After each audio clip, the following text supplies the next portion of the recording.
Hi, welcome back to Estate Planning Using LLCs for Professionals. My name is Barry Haimo and I am your host. Today we're getting into succession planning.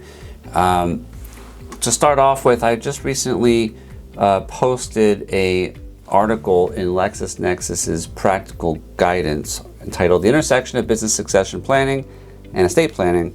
Although it is behind a paywall, if you're a client or customer of LexisNexis, I would encourage you to check it out. It's about 20 pages. It could be its own CLE. You know, it's a lot of content there.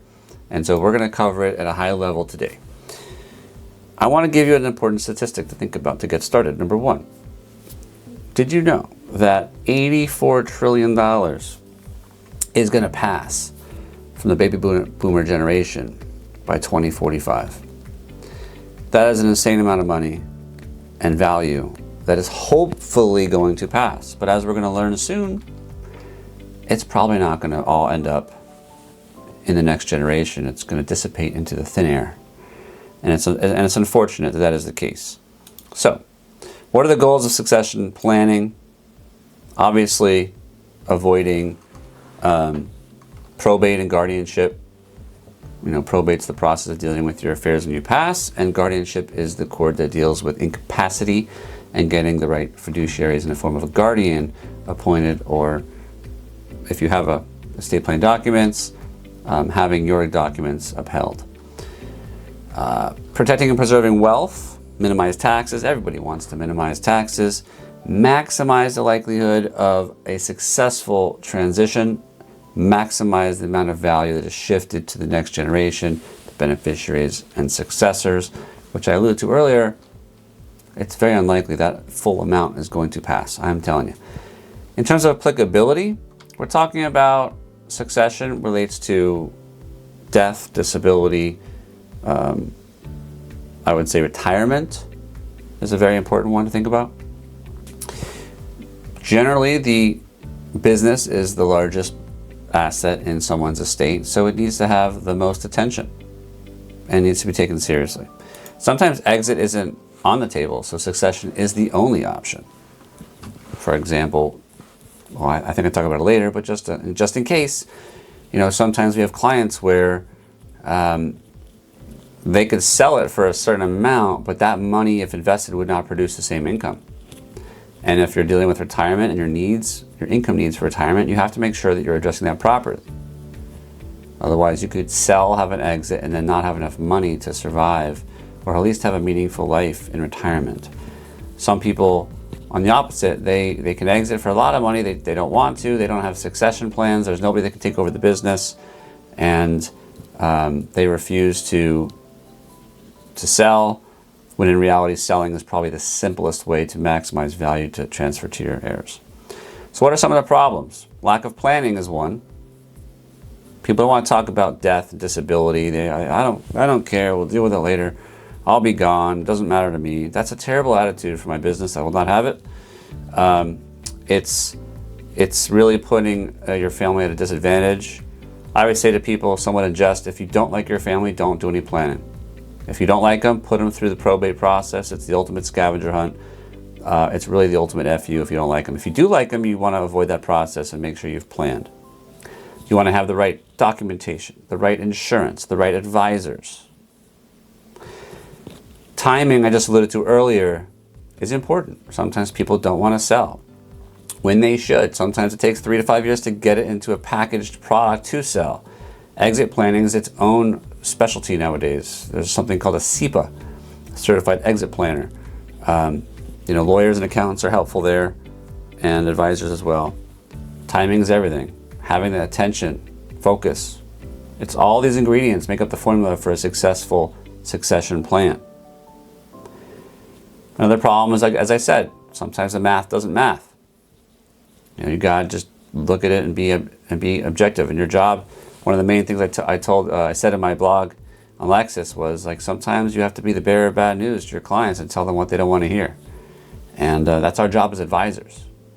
You know, be objective and give advice, not always telling our clients what we want to hear. The biggest boulders to move when it comes to succession planning is succession of management and key personnel. Getting the blocking and tackling right. It's not always just about the legal. It really isn't. Systems, processes. This is what my blog post is about.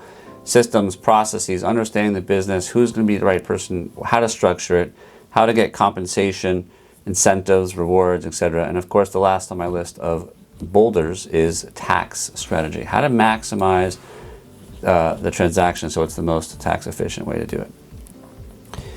When it comes to succession of management and key personnel, we're talking about compensation. You got to think about it. To get the right people in the right places, the right thing, the right time. Are you promoting from internal people? Promoting from within? Are you hiring outside people? Who's on the board? Who's not on the board? What are the SOPs? I mean, sorry, the standard operating procedures and R&R. You know, roles and responsibilities of these key people. It needs to be buttoned up tight. You know, compensation needs to be figured out. Stock options, warrants, profits, interest. We'll talk about that later. Vesting schedules. Are there milestones?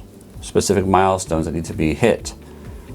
You got to really know your business to be able to structure this the right way. And you got to make sure that you're in alignment with the people and how they're motivated. Not everybody's motivated by stock. They just want the money, and a lot of it. There's a lot of options to incentivize people. You know, to stick around is very subjective. You got to really get to know the people and what they're asking for, and it's a conversation. Don't assume. There's insurance that you can buy, invest in, profits, interest, bonuses, upward mobility. There's a lot of stuff you can do. It's pretty cool. I think the key is communication, though. When it comes to the legal components that make up this plan, that are the infrastructure of this plan, you have your operating agreement, because we're talking about LLCs. Those need to have buy-sells. They need to have key covenants where available and applicable, like non-compete, non-solicitation, confidentiality, of course. You want to make sure you're protecting your trade secrets.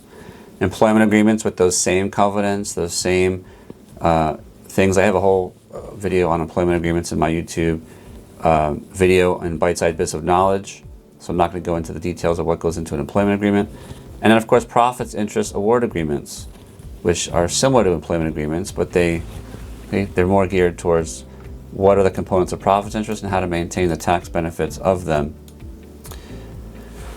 So tax strategies of succession planning. There's a couple I want to talk about today. As I said, this is a whole CLE in itself, but one of the things is involving trust. That's why I wanted to introduce trust before.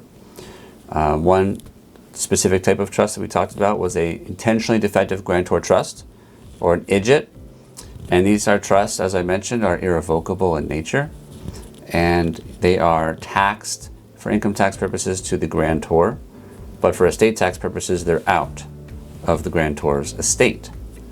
So it's kind of a Venn diagram of where they are in terms of tax.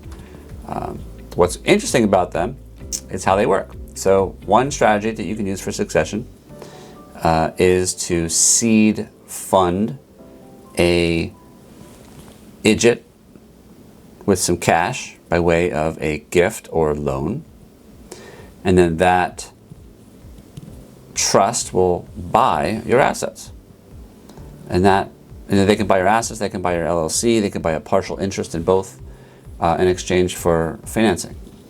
So a note over a certain amount of time plus interest at what's called the applicable federal rate. And what that does is that your estate transferred this business from here to here.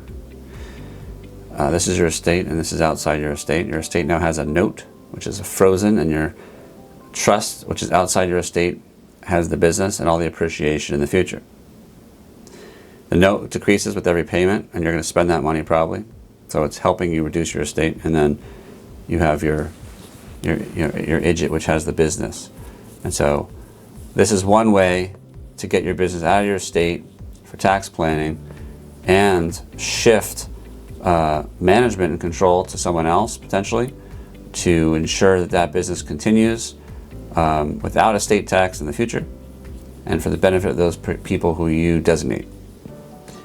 Trust protectors are really helpful. That's why we talked about it earlier in terms of making sure that your wishes are carried out and creating enough flexibility in checks and balances.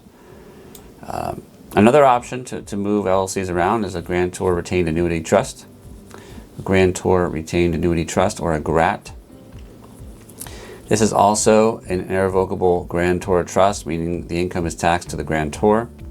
Like an IDGIT, you seed fund it with money by way of a gift or assets by way of a gift. In this particular case, we're talking about an LLC by way of a gift. And that LLC will have income that has to be paid out to the grantor for a specified amount of time. At the end of that period of time, whatever money is left is gift tax free to the beneficiaries in that trust, and it's out of your estate.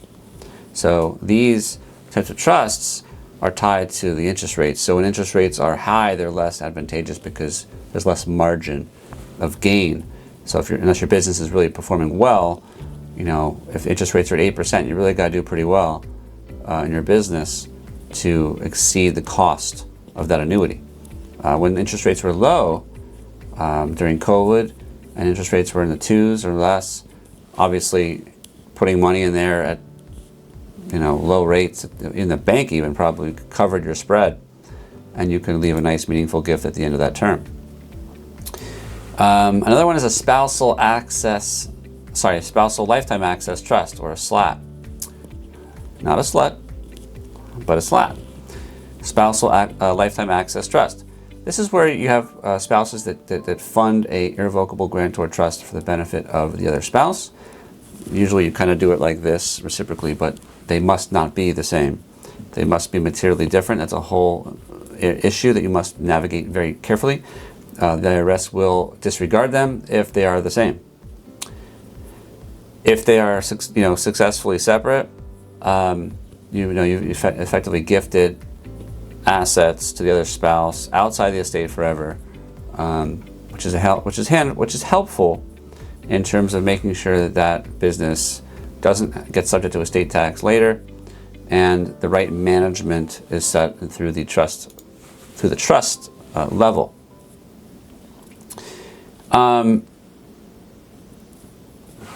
In terms of succession, and some other tax strategies are 1202. IRC 1202, Internal Revenue Code Section 1202. It's really important you understand 1202. What stands for Qualified Small Business Stock, QSBS, Qualified Small Business Stock. 1202 is a really interesting code section. It essentially allows you to exclude a massive amount of income tax on the sale of your business. If your business qualifies, your business to qualify has a lot of requirements. It has to be a C Corp that you've held for over 5 years. As a certain type of business, they exclude a lot of them, like they shouldn't, but they do. It has to be original issue, and it has to have a certain gross assets less than 50 million. And you have to sell your company for equity, not assets. And this is an interesting point. A lot of companies sell their assets, not their equity. So, also in Florida, another downside is that you have a corporate income tax of 5.5% on your C Corps. So you got to be pretty sure that you're going to exit as an equity sale.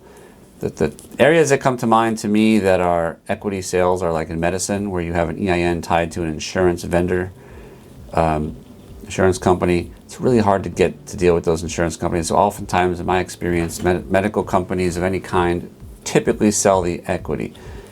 Similarly, if you're a vendor at like a major organization like Walmart, it's not easy to get in there.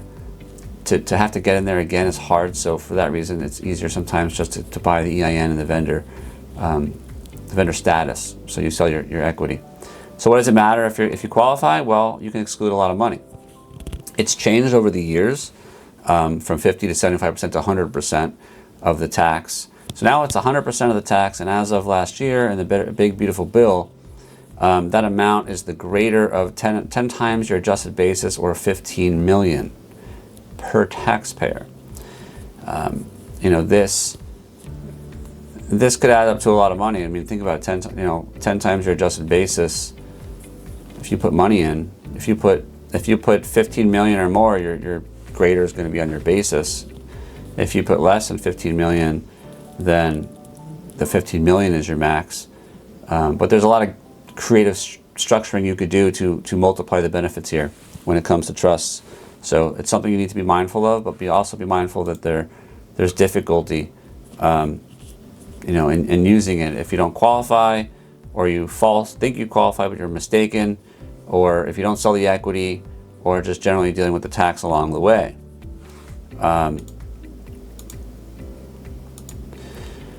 Moving forward, problems that are often overlooked. Trusts as the owner of an LLC. I think we talk about that in a later video.